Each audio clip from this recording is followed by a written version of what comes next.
누구의 말씀이에요? 만군의 여호와의 말씀이니라 이렇게 말씀하고 있습니다. 자, 오늘은 제목을 이렇게 정해봤습니다. 기도해도 소용없는 절망적인 상태가 되지 않게 하라. 이런 주제로 말씀을 전하겠습니다. 기도해도 소용없는 절망적인 상태가 되지 않게 하라. 자, 이런 주제로 말씀을 전하겠습니다. 자, 지금까지 우리는 예레미야가 이스라엘의 죄를 지적하고 회개하고 또 하나님께 돌아오라고 촉구하는 말씀을 계속 묵상해 왔습니다. 오늘 이제 18번째 지금 시간인데요. 하나님께서는 분명히 말씀하셨죠. 회개하고 돌아오면은 그들의 죄를 용서해 주실 것이고 이전처럼 그들에게 복을 주실 것이라고 하나님 그렇게 약속을 하셨어요. 그러나 회개하지 않고 계속 이 죄악의 길로 가면 파멸할 것이라고 하나님 경고의 말씀을 하셨습니다. 그래서 제가 설교할 때 가끔씩 이렇게 말합니다. 구원에 대한 것은 조건문이 아니에요. 그건 전적인 하나님의 은혜. 우리가 무엇을 하면 구원을 받고 안 하면 구원을 받지 않습니다. 그건 하나님의 전적인 은혜와 믿음으로 구원받지만 하나님의 축복과 저주는 전부 다 조건문으로 되어 있어요.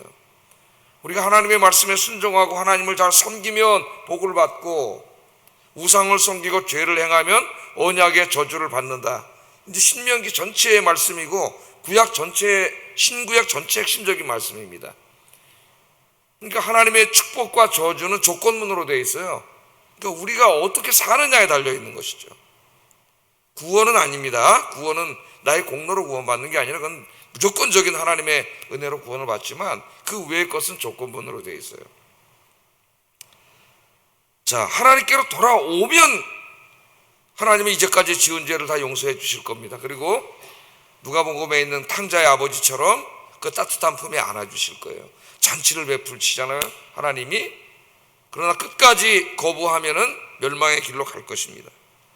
자, 그런데 오늘 본문 말씀을 보면은 희망이 보이지 않습니다. 하나님께서 이미 심판을 하기로 결정을 하셨어요. 바뀌지 않습니다. 하나님 결정을 하셨어요. 성경에 보면은 또 하나님 말씀하실 때에 바뀔 수 있는 조건문으로 된 것이 있고 그렇지 않은 것이 있어요. 예를 들면 요나를 니느웨 성에 보낼 때에 심판의 메시지를 전하라 그랬죠. 에? 그때 요나가 안 갈라 그랬잖아요. 왜? 내가 가서 심판의 메시지를 전해. 근데 저 니느웨 사람들이 이 메시지를 듣고 회개를 하면은 하나님은 분명히 용서해 줄 거다. 근데 요나는 그걸 원하지 않잖아요. 민족적인 감정이 있어서 저 니느웨 야수로는 망해야 되는데 그런 생각에서 안 갈라 그랬잖아요. 그러니까 그럴 때는 뭐예요? 니느웨 성 사람들이 그 말씀을 듣고 조건문이에요.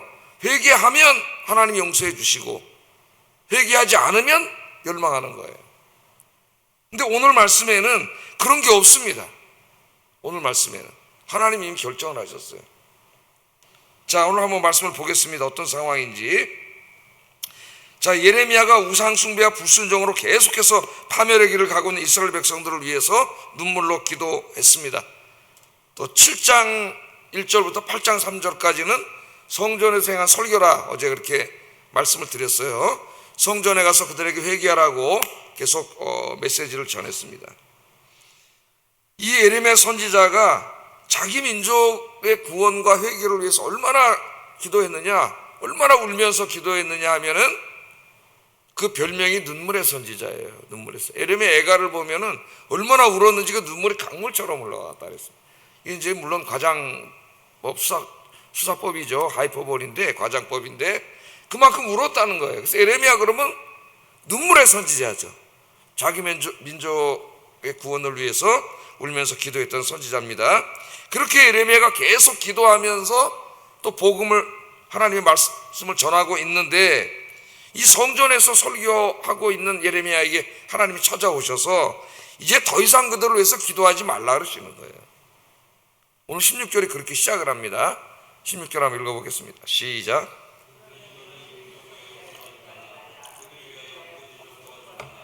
내게 간구하지 말라. 내가 내게서 듣지 아니하리라. 이제까지 하나님이 가서 선포하라 그런 분도 하나님이에요. 네 민족을 위해서 울면서 기도하라고 하신 분도 하나님이세요. 그 예레미야가 열심히 말씀을 선포하고 기도했는데 이 성전 설교를 하고 있는 예레미야가 찾아오셔서 이제 기도하지 말라는 거예요. 하나님께서. 네가 기도해도 어떻게 한다고요? 내가 듣지 않는다. 하나님 그렇게 말씀합니다. 이 말씀이 한 번 더 나와요. 미리 한번 읽어보면 예레미야 11장 14절에 한 번 더 나옵니다. 읽어보겠습니다. 시작.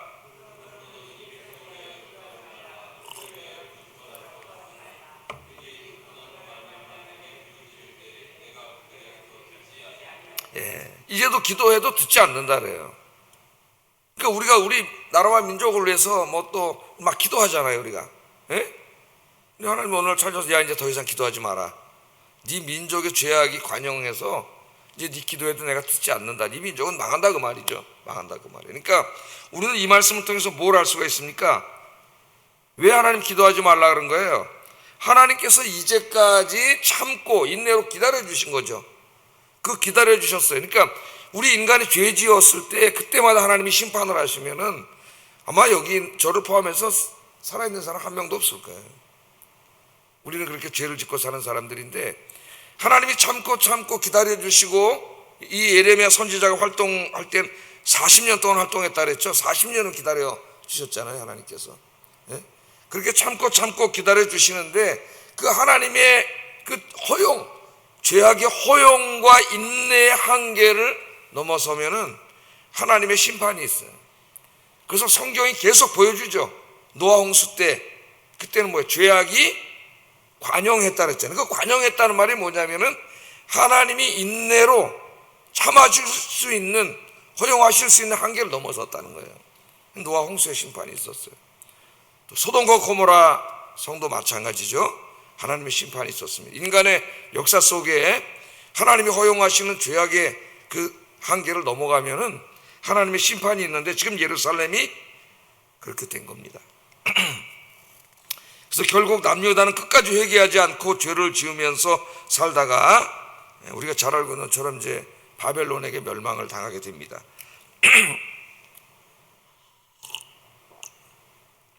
자, 이 비슷한 얘기가 한 개인의 인생에도 성경에 나오는데 그 사람이 바로 이제 모세죠. 모세도 하나님 기도를 했는데 그 기도 더 이상 하지 말라 그랬어요. 내가 안 들어줄 거라고. 어떤 일입니까, 여러분? 모세가 이제 신광야에 이르렀을 때 이스라엘 백성들이 물이 없었잖아요, 그죠? 그래서 또 하나님을 원망하고 막 그러는데 하나님께 기도했더니 반석을 명하여 물을 내게 하라 그랬어요. 이제 모세가 이제 백성 앞에 섰는데 너무 화가 나가지고 어떻게 했어요? 반석을 2번 하나님 명하라 빵 때리면서 뭐라 그랬어요? 내가 너희를 위하여 물을 내랴, 이렇게 얘기를 했습니다. 그러니까 하나님은 명하라 그랬는데 반석을 2번 때렸어요. 이제 화가 나서 했기 때문에. 그러니까 화가 나서 말을 하면 실수를 하게 되는데 2번 때렸어요. 그것도 이제 순종하지 않은 것이고, 더 심각한 죄악은 내가 너희를 위해서 물을 내랴 그런 거죠. 그럼 뭐예요? 물을 주시는 분 하나님이신데 교만해져갖고 모세가 자기가 꼭 백성들에게 물을 내는 것처럼, 자기가 이제 반석을 탁 때리면 물이 나오면 자기가 내는 것처럼 그렇게 함으로 하나님의 영광을 가렸어요. 이 일 때문에 그는 가나안 땅에 들어가지 못하게 됩니다. 하나님 뭐라 그러셨냐면은 민수기 20장 12절에 잘 읽어보겠습니다. 시작.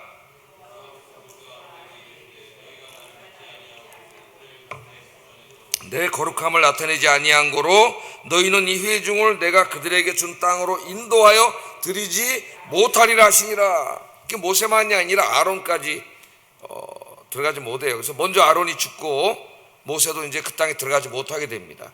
그 약속을 받고 왔잖아요. 네 백성을 인도하여 젖과 꿀이 흐르는 약속의 땅 가나안으로 네가 인도해 드릴 것이라는 약속을 받고 나왔어요, 모세는. 그 백성 1세대들도 마찬가지죠.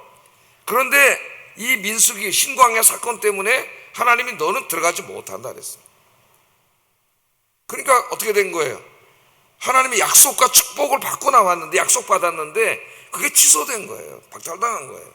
왜? 여기 하나님의 영광을 가렸기 때문에. 그러니까 여기서도 하나님은 공의 하나님이세요. 그 하나님 우리 개인에게도 우리들에게 하나님께서 구원은 우리에게 약속해 주셨으니 그걸 취소하지는 않으시죠. 우리 예정론을 믿습니다.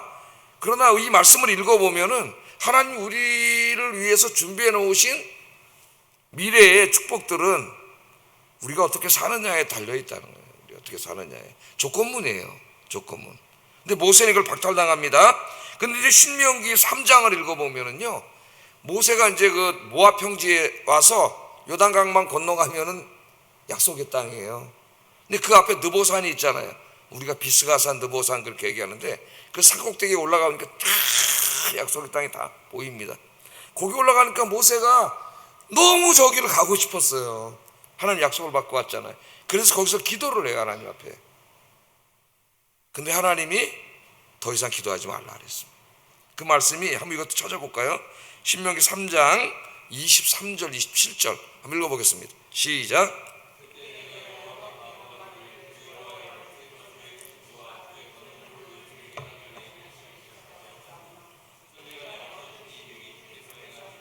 곧 주의 큰 능력으로 행하신 일같이 행할 수 있으리이까 구하옵나니 나를 건너가게 하사 요단 저쪽에 있는 아름다운 땅 아름다운 산과 레바논을 보게 하옵소서 하되 여호와께서 너희 때문에 내게 진노하사 내 말을 듣지 아니하시고 내게 이르시기를 그만해도 족하니 이 일로 다시 내게 말하지 말라.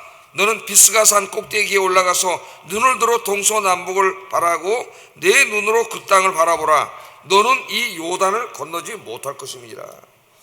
그러니까 이 신광야 사건으로 인해서 이미 하나님은 결정을 하셨어요.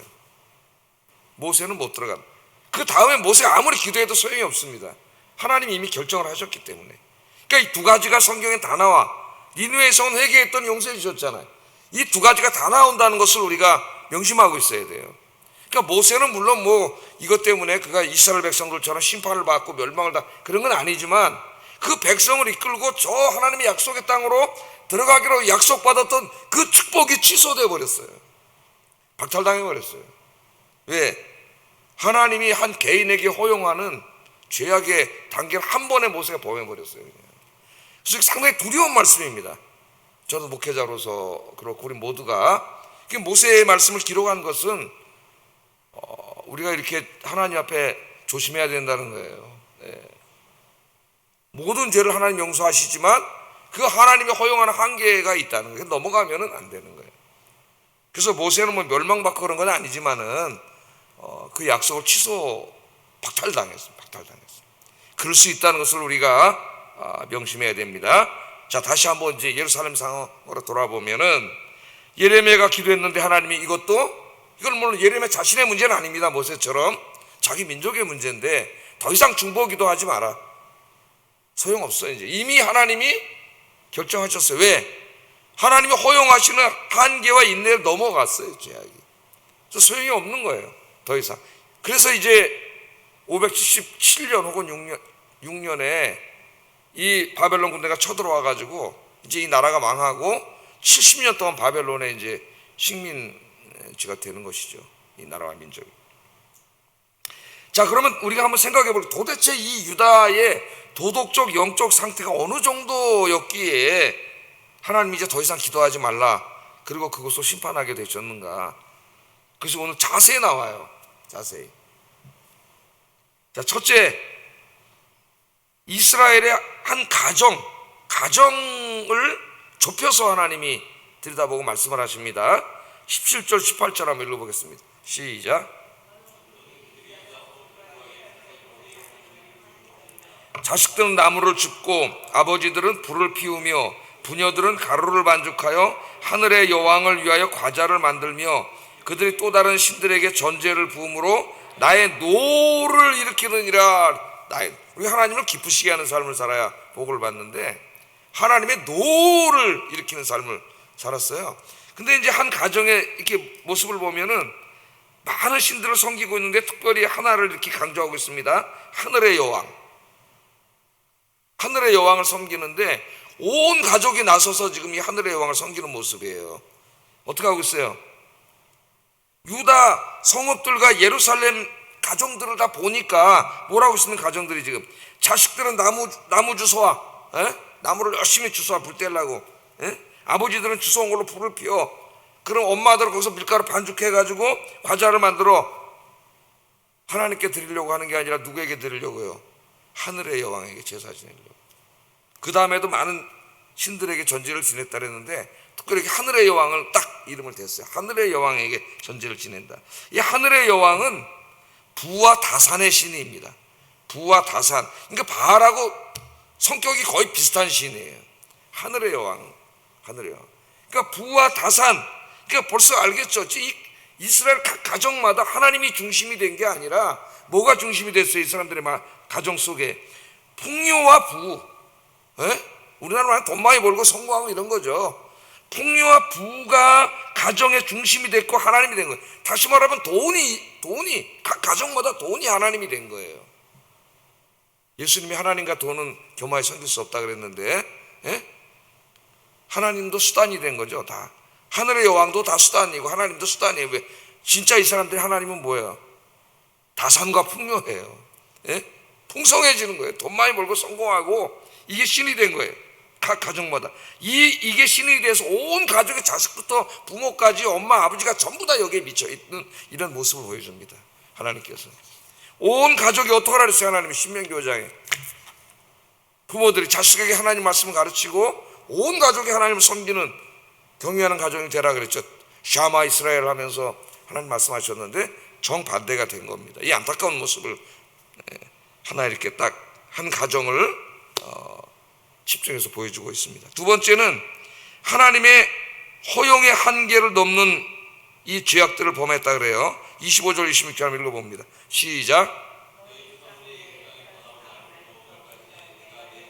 너희에게 보내되 끊임없이 보내었으나 너희가 나에게 순종하지 아니하며 귀를 기울이지 아니하고 목을 곧게 하여 너희 조상들보다 악을 더 행했느니라. 선지자를 계속 보냈어요. 에레미야 이전에도. 그래서 계속 말씀하셨어요. 에레미야 이전에 누가 있어요? 이사야, 미가, 아모스, 이 8세기 선지자들 계속 하나님 선지자들을 보내서 얘기했는데 어떻게 해요? 순종하지 아니하고 귀를 하나님 말씀을 전하는데 선지자들이 귀를 기울이지를 않아. 관심 두지 않아요. 하나님 말씀을 관심 두지 않아. 조상들보다 목을 곧게 하고 조상들보다 더 악을 행했어요. 그러니까 하나님 말씀에 귀를 기울이지 않는다는 것은 지금 현대 그리스도인들이 성경책 도대체 읽지도 않고 하나님 말씀이 무엇인지 관심도 없고 그냥 예배 한번 드리고 가면 자기 멋대로 사는 거예요. 성경에 관심이 없어. 내가 경제생활을 하고 가정을 이끌어가고 자녀를 양육하고 하는 나의 삶의 모든 부분에 대해서 하나님의 말씀이 뭐라고 말씀하시는지를 당연히 관심을 갖고 설교를 듣고 말씀을 읽고 묵상하고 그 삶의 모든 부분에 그렇게 순종해 살려고 애써야 되는데 근데 관심이 없어요. 뭐만 관심이 있어요? 다산과 풍요와 이게 미신으로 전락한 거죠. 미신. 27절 28절에 자세히 나오는데요. 한번 읽어보겠습니다. 시작. 23절 24절부터 23절 시작.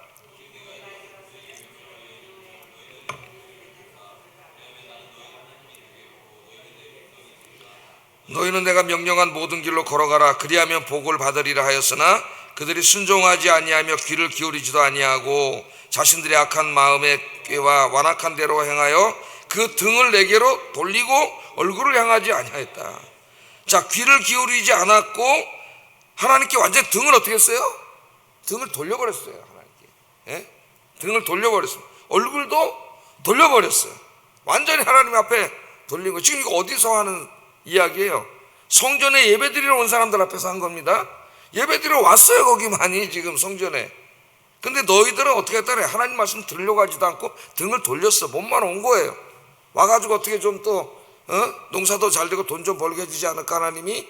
그래서 온 거예요. 거기에 인격적인 하나님을 만나고 말씀을 듣고 하나님을 향 얼굴을 대고 인격적인 교류를 나누고 순종하고. 근데 관심 없어.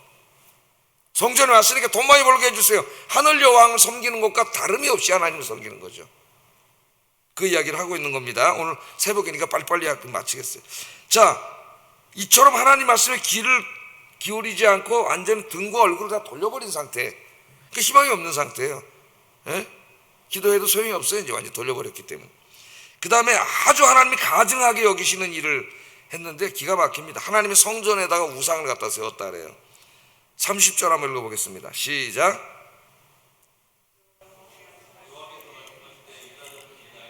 악을 행하여 내 이름으로 일컬음을 받는 집, 그게 뭐예요? 성전이죠.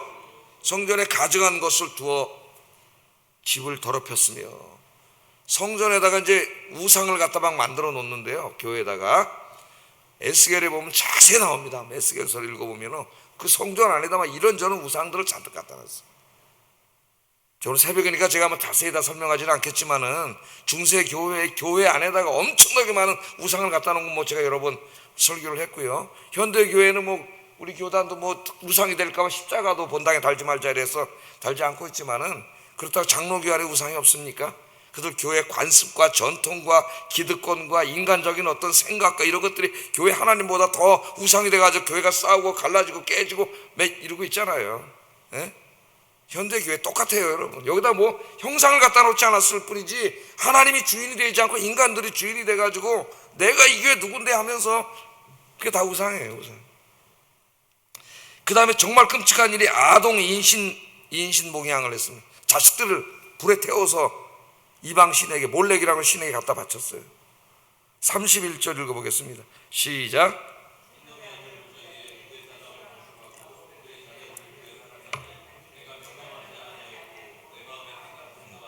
그 자기 자식을 하나님을 잘 섬기 하나님께 드려야 되는데 몰렉에게 갖다가 바치는, 이것도 현대에 많이 적용을 할 수 있지만은 오늘 새벽이라서 그렇지 않겠습니다. 정말 가증한 일, 하나님이 도저히 참을 수 없는 이런 일들을 했고요.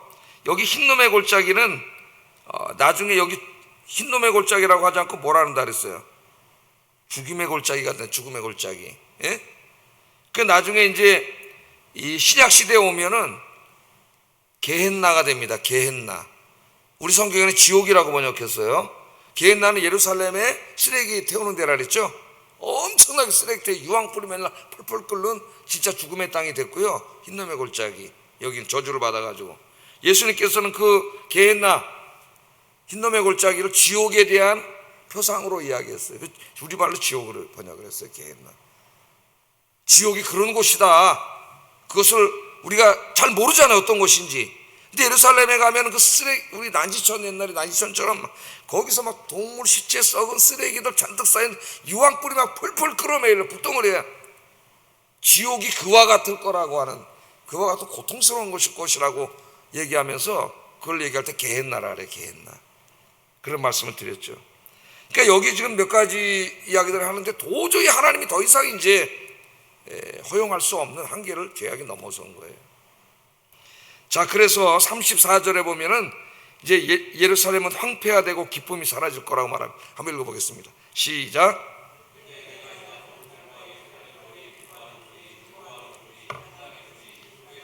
끊어지지 땅이 황폐하리라. 여기 보면은 거리에 기뻐하는 소리, 즐거워하는 소리, 신랑의 소리, 신부의 소리, 이게 우리 인간이 살아가면서 결혼하고 사랑하고 만나고 잔치를 열고 밥을 같이 먹고, 이게 우리의 기쁨이잖아요. 행복이고 일상에. 그게 얼마나 기뻐요. 그런 게 싹 없어진다. 완전히 황폐하고 슬픔과 고통만 남게 될 거라는 거예요. 하나님의 공의의 심판이 임할 때는 무서운 거죠. 그 다음에 8장 1절 2절에 보면은 죽어서도 심판을 받아요. 죽은 사람들도. 한번 읽어볼까요? 어떻게 심판을 받는지 읽어보겠습니다. 시작. 그의 지도자들의 뼈와 제사장들의 뼈와 선지자들의 뼈와 예루살렘 주민의 뼈를 그 무덤에서 끌어내어 그들이 사랑하며 섬기며 뒤따르며 구하며 경배하던 해와 달과 하늘의 뭇별 아래에서 펼쳐지게 하리니 그 뼈가 거두이거나 묻히지 못하여 지면에서 분토가 될 것이며, 바벨론 군대가 쳐들어와가지고 이제 사람들이 죽고 막 그럴 때 무덤도 파헤치고, 그래서 이 사람들이 또 뭘 신으로 믿었어요? 해와 달과 별과 이 천체를 또 신으로 믿었잖아요. 그 니들이 믿던 그 신들 앞에서 불명예를 당할 거라는 거예요. 여러분, 우리나라도 옛날에 그 역적들 죽일 때 최고 그 불명예가 뭡니까? 부관참시죠, 부관참시. 예? 이미 죽은 사람들도 무덤을 파가지고 그 뼈를 꺼내서 아주 그냥 다 살라버리는 거예요. 그 연산군이 나중에 그 자기 엄마를, 패비윤신 자기 엄마를 죽인 사람들 다 잡아 죽이고, 이미 죽은 한명회를 비롯해서 그런 사람들은 무덤을 다 파가지고 다 뼈를 갖다가 그냥 빠사버렸어요. 그런데 유대 사회에서도 이 죽어서 사람이 무덤에 묻히는 것이 가장 명예로운 것인데 그렇게 되지 못하고 뼈다구가 그냥 바깥에다 나온, 죽어서도 심판을 받는 모습입니다. 그러니까 여기서 뭘 교훈하냐면 그냥 죽었어요. 육체적인 죽음을 말하죠. 그걸로 끝나지 않잖아요. 더 무서운 건 뭐예요? 최후 심판이 있어요. 하나님 앞에 영원한 지옥불에 떨어져요. 회개하지 않으면. 그것을 우리에게 예시해 주고 있는 말씀이에요. 이 말씀이. 물론 이제 결론을 내리겠습니다. 오늘 이 말씀을 하나님이 이제 예루살렘에는 희망이 없습니다. 왜냐하면 기도하지 말라 그랬어요. 하나님 이제 더 이상 거기는 안 돼요. 근데 우리가 이 말씀을 읽고 있어요. 우리에게는 여전히 희망의 말씀이고 경고의 말씀이에요. 왜? 하나님이 이렇게 되지 말라고, 이런 상황까지 가지 말라고 우리에게 말씀하고 계시잖아요. 그래서 이 아침에 우리가 이제 기도해야 되는데 내 삶에서 하나님보다 더 높아진 모든 우상들을 다 걸어버려야 돼요. 내 마음의 성전에, 아까 성전에 우상이 있다 그랬잖아요. 우리 교회 공동체 안에도 인간의 우상들이 막 지금 잔뜩 들어와 있지만은 내 개인의 마음의 성전에는 과연 어떤 얘기? 마음의 성전에, 내 마음의 성전의 보좌에 하나님 삼위일체 하나님을 모시고 살아야 되는데 하나님 내팽개치고 하나님 말씀도 내팽개치고 듣지도 않고 등 돌려버리고 이 안에 그냥 온갖 세상의 것들로 그냥 하늘의 신이 준다고 하는 다산과 풍요와 세상적인 것들로 가득 차고 그냥, 그럼 다를 게 없잖아요. 그렇게 계속 가면은 나중에 소용없는 상태가 될 수가 있어요. 그러니까 여러분 이런 부분들을 철저히 오늘 다 헐어버리고 또 이 죄악의 쓴뿌리들을 다 뽑아버리고 하나님께로 더욱더 가까이 가는 여러분 되시기를 주의 이름으로 축복합니다. 그게 교훈의 말씀이죠. 오늘 말씀. 기도하겠습니다.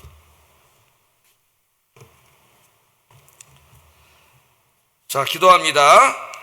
그런 경우가 오지는 않겠지만은 그래도 하나님이 경고의 말씀을 주셨어요.